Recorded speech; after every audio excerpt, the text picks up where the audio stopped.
সংসারে সবার চাহিদা মেটাতে মেটাতে কখন যে দিন সপ্তাহ মাস বছর চলে যায় আসলে টেরই পাওয়া যায় না। ছেলে বলে তো ছেলের এটা লাগবে, তো আবার বড় মেয়ে বলে বড় মেয়ের লাগবে, আবার ছোট মেয়ে তো আছেই। তো ওদের বাচ্চাদের চাহিদা পূরণ করতে করতে আমাদের চাহিদাগুলো আসলে মাটির নিচেই চাপা পড়ে যায়। সো হ্যালো এভরিওয়ান, আসসালামু আলাইকুম। সবাইকে আবারও ওয়েলকাম গোলাপি কুকিং ব্লগস 2 তে। তো সবার কি অবস্থা, কেমন আছেন? এই যে আমিও ভালো আছি। চলে আসছি সকাল সকাল আবারও আপনাদের মাঝে। এখানে এই যে এগুলো হচ্ছে আলু। এটাকে মাটির নিচের আলু বলে আমাদের আঞ্চলিক ভাষায়। আপনারা কে কি বলেন আসলে কমেন্টস করে জানাবেন।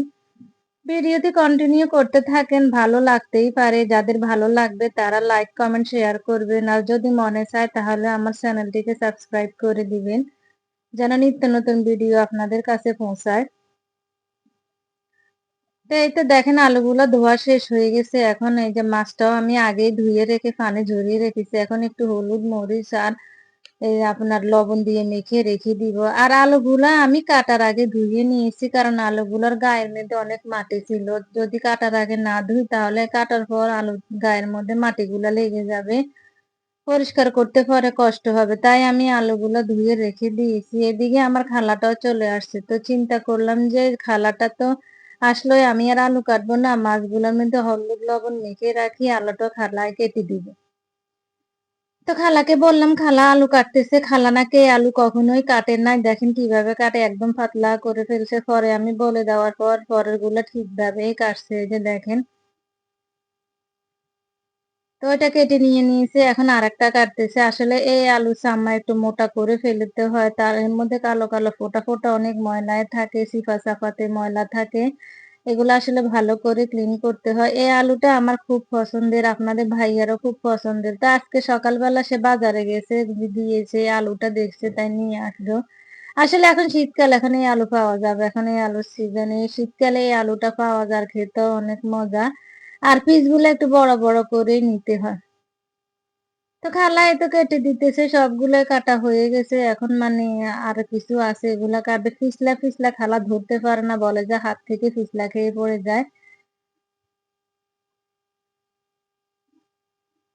তো এই যে বললাম যে বাচ্চাদের চাহিদার কথা, আসলে ওদের চাহিদার কোনো শেষ নাই। আমরা এরকম ছোটবেলায় আমাদের চাহিদা ছিল, ছোটবেলায় এক রকমের চাহিদা, যখন বড় হয়েছি পড়াশোনা করতে শিখেছি তখন এক রকমের চাহিদা, তারপরে বিয়ের পর ছিল আরেক রকমের চাহিদা, যখন বাচ্চা কাচ্চা হয়েছে তখন চাহিদাটা পরিমাণ কমে গেছে, না বললে নাই চলে। কারণ এখন হচ্ছে সব বাচ্চা কাচ্চার আবদার চাহিদা। আমাদের মা বাবা আমাদের জন্য কত কিছু স্যাক্রিফাইস করছে, তাই না? ওনাদের চাহিদারও এরকম ভ্যালু ছিল না হয়তো আমরা হওয়ার পর। তো এখন আবার আমরা যখন মা হয়েছি তাই আমাদেরও চাহিদার কোনো ভ্যালু নাই। এখন হচ্ছে মানে বাচ্চা কাচ্চার চাহিদাই আর কি। যত যাই কিছু করবেন সব তো বাচ্চা কাচ্চার জন্য। এই যে পড়াশোনা বলেন, আবদার বলেন, খাবার দাবার বলেন, অনেক সময় অনেক কিছু ওরা চেয়ে বসে থাকে। যেগুলো আমাদের সামর্থ্যের ভিতরে আছে সেগুলো আবদারে আমরা মেটাতে পারি। আর আমার বাচ্চা-কাচ্চা ইনশাআল্লাহ আছে। অতটা বায়নাও করে না যে আমাকে এটা দিতে হবে, ওটা দিতে হবে। এগুলা আসলে আল্লাহ মাফ করছে। ওদের ভিতরে আল্লাহ বুঝ দিয়েছে। তো এদিকে মাছটা আমি তেলের মধ্যে বসায় দিয়েছি। খালার এদিকে আলুটা কাটতে সময় লাগতেছে। তো আর আলু রান্না তো করতেই হবে। তো চিন্তা করলাম মাছটা আমি আগে ভেজে নিই। তো এই তো খালার আলু কাটা হয়ে গেছে। কি যে আস্তে আস্তে কাটি, যে ফিসলা কি জানি হাত কেটে যায় নাই। তা আলুটা কাটা হয়ে গেছে। এখন আমি আলুটা ভালো করে ধুয়ে নিব, আর ওইদিকে মাছটা তো ভাজি হচ্ছে।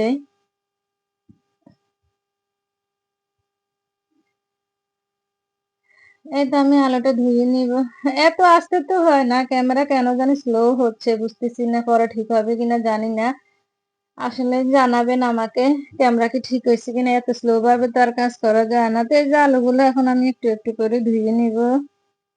এই যে আলুর মধ্যে দেখেন তারপরও কালো কালো ফোঁটা কি ময়লা রয়ে গেছে। এখন এই আলুগুলো ভালো করে ধুয়ে আমি একটু হালকা ভাপ দিয়ে নিব, কারণ আলুর গায়ে যে ফিসলা ফিসলা জিনিসটা থাকে ওটা দূর করতে হবে।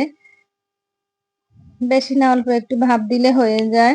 নিশ্চয় আপনারা জানেন, আমি আমি কি আর নতুন রান্না করতেছি কিংবা দেখাইতেছি না, সবাই এটা রান্না করতে পারেন। এটা সব অঞ্চলেই আছে আলু এগুলি।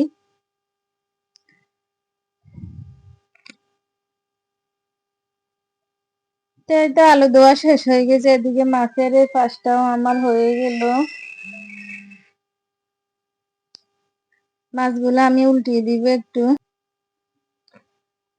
তো মাছগুলো উল্টিয়ে দিয়েছি, এখন এই যে অপর পিঠ হলে মাছগুলো আমি উঠে রাখবো। এই তো এটা হচ্ছে তেলাপিয়া মাছ। আসলে ইদানিং তেলাপিয়া মাছে কি আমার অ্যালার্জি হয়েছে, খেতেই পারি না। খেতে যেদিনে খাই সেদিনে আমার পুরো শরীর চাকচাক হয়ে যায়। শুধু আমার না, আমার মেয়ে দুটারও সেম অবস্থা, তেলাপিয়া মাছ খেতেই পারে না। আর তেলাপিয়া মাছ কিন্তু ওদের পছন্দের, এমনি খেতে পারে না শারীরিক সমস্যার কারণে, বাট ওদের তেলাপিয়া মাছ অনেক পছন্দের, কাটা কম যে ওরা খেতে পারে। তো আর এদিকে দেখেন, এই কড়াইতে আমি কিছু আগেই পানি নিয়ে নিয়েছি, ওই পানিতে আমি আলুগুলো ধুয়ে রাখছি যে এটা এখন দিয়ে দিলাম। আর এখন একটু হলুদের গুঁড়া দিব, দিয়ে বললাম না আলুগুলা যে আমি একটু হালকা ভাপ দিব, তো একটু হলুদের গুঁড়া দিলে আর কি কালারটা নষ্ট হবে না, কিংবা কালো হয়ে যাবে না। তো এই তো হলুদের গুঁড়া দিয়ে আমি ভালো করে একটু ধরেন এই যে 5 মিনিটের মতন একটু ভাপ দিয়ে নিব। চুলাটা ধরে দিয়েছি অলরেডি, এখন ঢাকা দিয়ে রাখবো।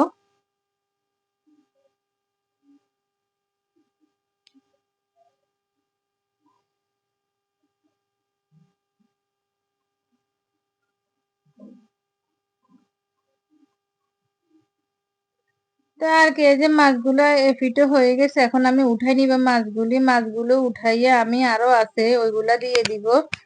আরো 2 পিস নাকি 3 পিস আছে, একটা মাথা আছে, ওই মাথাটা দিয়ে আর কি আমি আলুটা রান্না করব। আর 4-5টা চিংড়ি মাছ আছে, ওই চিংড়ি মাছগুলো দিয়ে দিব। এই তো মাছ আসলে ভাজি করি আর কি, মাছ কমই খাওয়া যায়। দুপুরবেলা ভাজি করছি, বাচ্চারা মেয়েরাও খায় নাই, ছেলে অর্ধেক খেয়েছে আর আমি অর্ধেক খেয়েছি, আর গুলা সব রয়ে গেছে। আবার কালকেও করছিলাম, সেটারও 1 পিস রয়ে গেছে। আসলে বাচ্চারা মানে, ওই যে বললাম না, সবজি খেতেই চায় না তেমন একটা বেশি। তাই তো আলুগুলা ভাপ দেওয়া হয়ে গেছে, এখন আমি এটা চুলাটা বন্ধ করে দিব, দিয়ে আমি একটা টুকরির মধ্যে এগুলো ঢেলে নিব, ঢেলে পানিটা ঝরিয়ে নিব আর কি।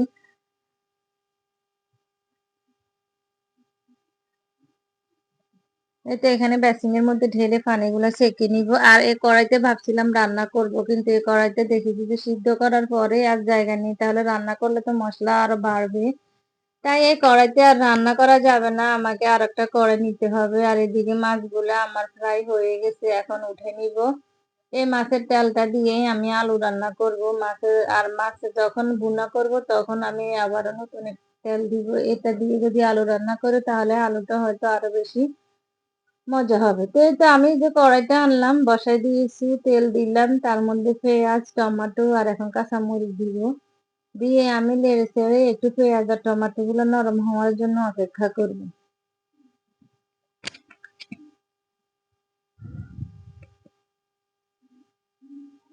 এটা নরম হয়ে গেছে, এখন আমি এখানে দিয়ে দিব রসুন। আসলে রসুন দেওয়ার পর টমেটো গুলো দেখেন এখনো গলে না, যখন রসুন দিবেন, রসুন দেওয়ার পর গলে যাবে, কিংবা হলুদ দিবেন, হলুদ দেওয়ার পর দেখবেন যে অটোমেটিক টমেটো গুলা গলে যায় রসুন কিংবা হলুদ দেওয়ার পরে, এই যে দেখেন গলে যাচ্ছে। তো এখন আমি দিয়ে দিব হলুদের গুঁড়া, পর্যাপ্ত পরিমাণ হলুদের গুঁড়া দিব, কারণ আমি আলুটা ভাপ দিতে হলুদের গুঁড়া দিয়েছি, তাই এখন অত বেশি দিব না, হালকা একটু দিব। আর এদিকে ভিডিও করতেছি, স্ট্যান্ডটা রাখছি হাতের কাছে, কিছু নিতে গেলে স্ট্যান্ডটা শুধু ধাক্কা খেয়ে পড়ে যায়। হাতের কাছে কিছু মানে থাকলেও নিতে পারি না, আসলে রান্নাঘরটা ছোট তো, তাই মানে জায়গা হয় না, অনেক কিছু রাখতে হয়, আর তাকে একটা একটা তাকে অনেক কিছু রাখতে হয়। তো এই যে হলুদ দিলাম, দিয়ে নেড়ে ছেড়ে এখন একটু পানি দিয়ে দিয়েছি। এই পানিতে এখন আমি মরিচের গুঁড়া, তারপরে জিরার গুঁড়া, ধনিয়ার গুঁড়া এগুলো দিয়ে দিব, আর একটু তেজপাতা দিব।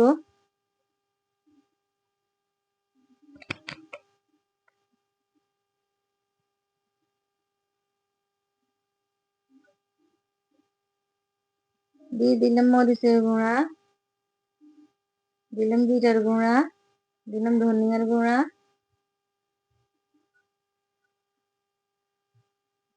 তারপর দিব লবণ।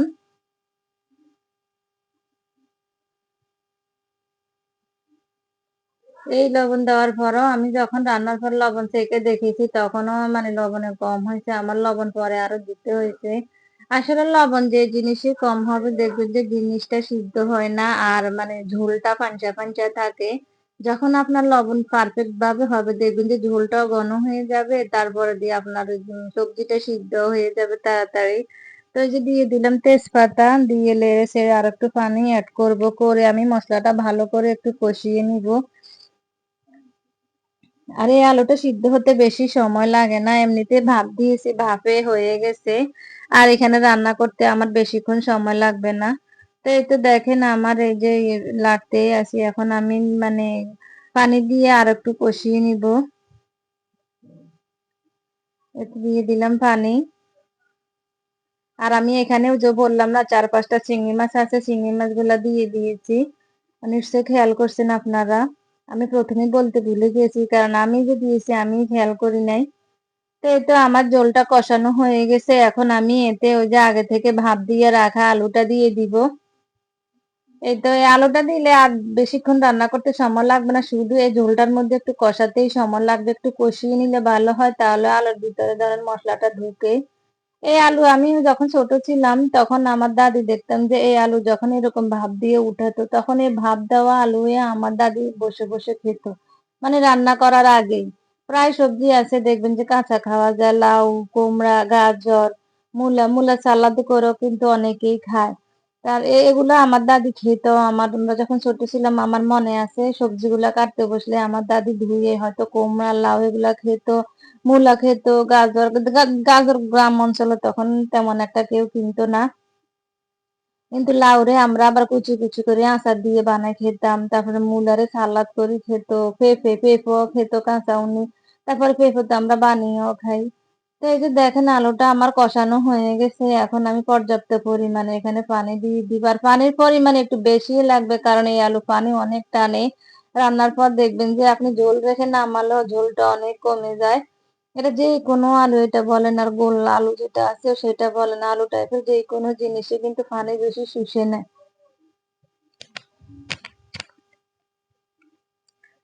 আর লেড়েছে মাছের মাথাটাও কিন্তু আমি এর মাঝে দিয়ে দিয়েছি, নিশ্চয়ই খেয়াল করছেন। লেড়েছে মাছের মাথাটা একটু ভেঙে গেছে, এখন ঢাকা দিয়ে রাখবো আর ওই চুলা দিয়ে নিয়ে যাব।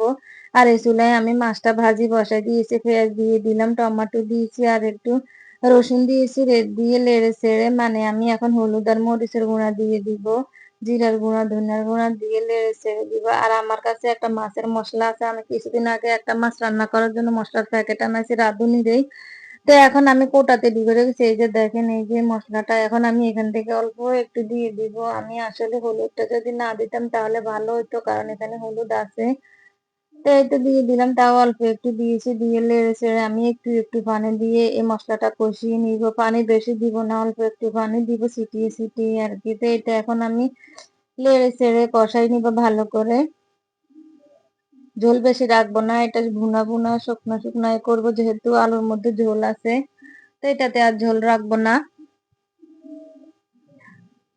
তো হয়ে গেছে তো কষানি, দেখেন আমি কিন্তু এর মাঝে পানি একটু একটু দিয়ে ভালো করে মশলাটা কষিয়ে নিয়েছি, ওইটার ভিডিওতে দেখাই নাই। এখন মাছটা দিয়ে দিয়েছি।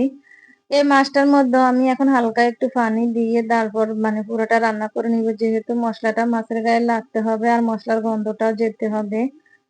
এই যে দেখেন কতগুলা ফ্রেশ টমেটো দিয়েছি, এখন দেখেন নাই কোথায় চলে গেছে। তো এই তো আমার মাছটা হয়ে গেছে, দেখেন আমি এখন এটা একটা বাটিতে তুলে নিব। এই তো আর ওদিকে আলুটা এখনো হয় নাই, হতে আছে। এই মাছটা হয়ে গেলে আমি বাটিতে তুলে নিব, নিয়ে আমি ওই আলুর পাতিলটা ছুলে নিয়ে আসবো। আর ওইখান দিয়ে ওই পাশে চুলাটা পরিষ্কার করে ওইখানে ভাত বসা দিব। অলরেডি দেরি হয়ে গেছে, আজকে আমি রান্না করতে আসছি 12টা বাজে। কি করব, করার কিছু নেই। আপনাদের ভাই দেরিতে ঘুম থেকে উঠে সে রান্নার যখন সমস্যা তখন গেছে বাজার করতে। তো রান্নার তো দেরি হবে, ভাগ্যিস খালাটা ছিল, খালা আলু কেটে আমার একটু হেল্প করছে। তো আমার এই যে দেখেন আলুটা হয়ে গেছে, এই যে এরকম ঝোল রেখে নামাবো বললাম না, এই ঝোলও থাকবে না, শুকিয়ে যাবে। তো এই তো দেখেন হয়ে গেছে। আর ওদিকে আমার ভাত রান্নাটাও হয়ে গেছে, চুলাটা আমি বন্ধ করে দিয়েছি। ভাত রান্না হয় নাই, সরি, ভাত বসাইছি, বললাম না দেরি হয়ে গেছে। ভাত এখনো ফুটে উঠে নাই, আর ওইদিকে কিন্তু আজান দিয়ে দিয়েছে। তো এখন আমি বাগার দিয়ে দিব আলুটার মধ্যে। এই যে দেখেন বাগার না দিলে এই সব আলু রান্না করলে কিন্তু বাগার দিতে হয়। তো এই যে আমি বাগারটা দিয়ে দিলাম, বাগার দেওয়ার পর কালারটা আরো সুন্দর হয়ে গেছে। আর সত্যি আলুটা অনেক মজাই হয়েছে। এই যে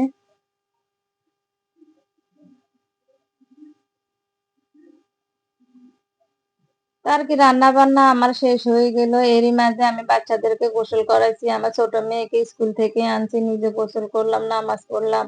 তারপর বাচ্চা ছোটটাকে খাইয়েছি। এখন আমি খেতে বসছি। এই যে দেখেন আমি মাছ অর্ধেক নিয়েছি, আর এই যে মাথাটা দিয়ে যে আলুটা রান্না করছে, মাথাটার একটু অংশ আসছে, আর কিছু আলু আর অল্প কয়টা ভাত নিয়েছি। এখানে কিন্তু ভাত বেশি না, আলুর কারণেই ভাত বেশি বোঝা যাচ্ছে। তো আর কি, আজকের ভিডিও এখানে পর্যন্ত। আমার ভিডিওটি ভালো লাগলে সবাই লাইক, কমেন্ট, শেয়ার করবেন, আর সাবস্ক্রাইব তো করবেনই, প্রথমেই বলে রেখেছি। তো সবাইকে আল্লাহ হাফেজ, দেখা হবে নেক্সট কোনো ব্লগে। সবাইকে টাটা।